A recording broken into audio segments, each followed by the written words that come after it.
estômago embrulhou nos 2 primeiros segundos desse vídeo.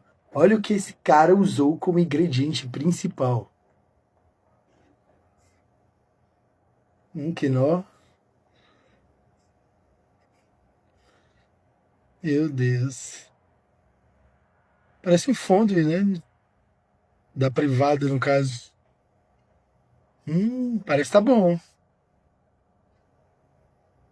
Bem limpinho, né? Muito limpo. Vigilância sanitária deve adorar um canto desse. Se eu disser pra vocês que esse eu comeria. Ó, bastante tempero. No suco de limão? Rapaz, parece um isotônico. E esse aí, o cara vai junto dentro da comida?